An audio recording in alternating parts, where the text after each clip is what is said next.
Good morning, girls. I am Mrs. Dorothy Timothy. Once again, extend you a warm welcome to our English class. Children, let's continue with the second part of the story. I hope you have revised the first part.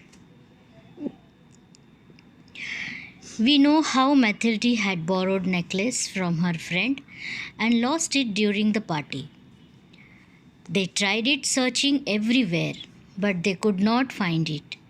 They stared at each other, stunned, and Mr. Loisel went out over the whole route to see if he could find it. She remained in her ball dress all night, her mind blank. Her husband returned at about 7 o'clock. He had found nothing. He went to the police, to the newspaper, to offer a reward, to the cab companies, everywhere the tiniest glimmer of hope led him. She waited all day in despair at this frightful disaster. Mr. Loisel returned in the evening with a hollow, pale figure, because he had found nothing. "You must write to your friend," he said. "Tell her you have broken the clasp of her necklace and that you are having it mended. It will take us time to look for some more." At the end of 1 week, they had lost all hope, and Mr. Loisel, who suddenly looked aged, declared, "We must consider how to replace the jewel," and so went from jeweler to jeweler, looking for a necklace like the other one. In a shop at the Palais Royal, they found a string of diamonds which seemed to be exactly like what they were looking for. It was worth 40,000 francs. They could have it for 36,000 francs. So they begged the jeweler not to sell it for 3 days. And they made an arrangement that he could take it back for 34,000 francs before the end of February. Mr. Loisel had 18,000 francs, which his father had left him.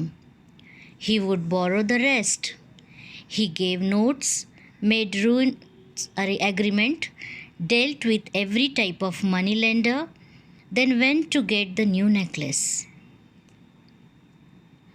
From then onwards, Madame Loisel knew the horrible life of the very poor, but she played her part heroically.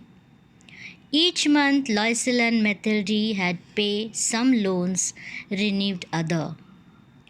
Her husband worked extra, and this life lasted 10 years. At the end of 10 years, they paid off everything, even the interest. Madame Loisel looked old now. Often she brooded over the past. What would have happened if she had not lost that necklace? How strange life is! How fickle! How little is needed for one to be ruined or saved. One Sunday, as she was walking in the Champs-Élysées, suddenly she saw Madame Forestier, her friend from whom she borrowed the necklace. She was still young, beautiful, and charming. Madame Loisel felt emotional. Should Loisel speak to her? Yes, of course. And now that she has paid, she would tell her all. She went to her, but Forestier did not recognize her. Mathilde said, "I am Mrs. Mathilde Loisel." Her friend uttered a cry. "Oh, my poor Mathilde, how you have changed!" "Yes, I have had some hard times since I last saw you, and many miseries, and all because of you." Mrs. Forestier was surprised. Mathilde explained her everything. Madame Forestier was stunned. She disclosed that it was just an imitation and worth 500 francs at the most. This is how the story ends. Girls, what do you think about it? Yes, it is a good end. It is really an interesting story. Mathilde was responsible for her misery. Now, children, we should be happy with what we have. It is not a good habit to borrow costly items from others. So, girls, hope all of you have understood the lesson very well. Here I am giving you the meanings of the hard words and assignment. Kindly go through the story and do the activities in your English notebook. Meanings: glimmer, a ray of hope. Clasp, an object used to tie something. Ruins, causing heavy loss. Heroically, courageously. Fickle, changeable. Innocent, have not done anything wrong. Astonished, very surprised. Imitation, artificial. Familiarly, in a friendly manner. Stammered, spoke in broken sentences. Assignments. Question number 1. Answer the following questions. What did Loisel and Mathilde do in order to search the missing necklace? Number 2.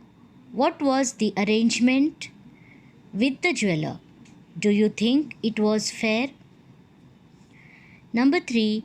Why does Madame Forestier speak coldly to Mathilde?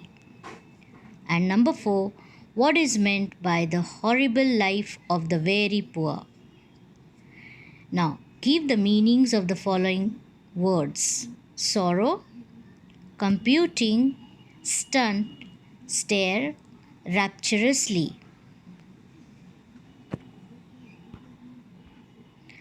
Thank you.